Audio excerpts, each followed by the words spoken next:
Okay, so now we're plugging in, what did I say? 9, thank you. So let's plug in 9. So F times G of 9. So plug in 9. 36, 9 to the 3/2 power. I've been saying this for 3 weeks, and you guys have already answered this a couple times. What is 9 to the 3/2 power? I don't know. So what do? Rewrite it. So 36, the what root of what? The square root of 30. Second or square root of 9 cubed. Okay. You may not know what 9 to the 3rd is. Maybe you do. But you should know the square root of 9. What's the square root of 9? 3 to the what power? 30. This is 3 to the 3rd, and 3 to the 3rd is 27. So the answer is 36 times 27. Help me out. I don't know what that is. 1854, 9. Say it again? 972. You get 972? Yep. Okay, 972. Okay. Now we're going to do F over G of 9. Why are we plugging in 9? Because it tells you to. Last time it told us to plug in negative 27.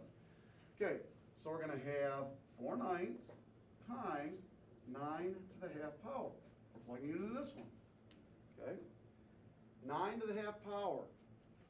You may know that one. I mean, you might without rewriting it, but if you don't, then rewrite it. Okay? So 4/9 times the second root or square root of 9 to the 1st. What's the second or square root of 9? 3 to the 1st is 3. So 4/9 times 3. Do I times the top and the bottom by 3? Just the top. So what's 4/9 times 3? 12/9. That's an improper fraction. I want to be very clear on this. That's an improper fraction. Does improper mean incorrect? No. No. So if I type that in, is that okay?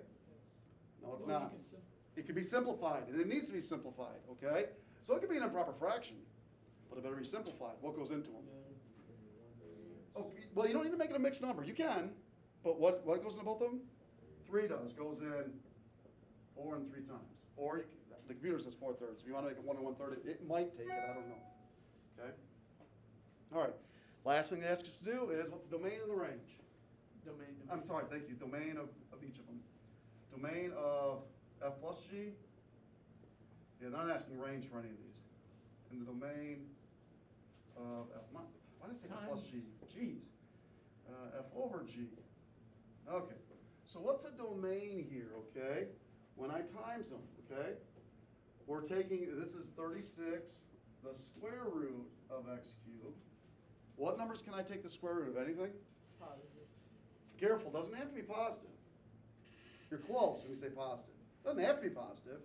It just can't be negative. So what are you forgetting when you said it has to be positive? 0. Could be 0. So it's got to be bigger than or equal to 0.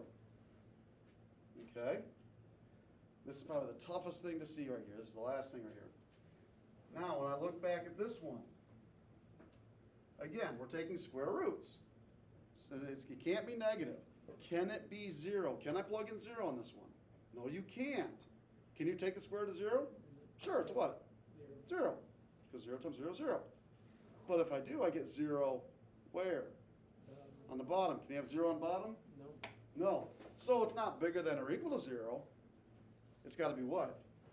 It can't be 0, you said. Bigger than.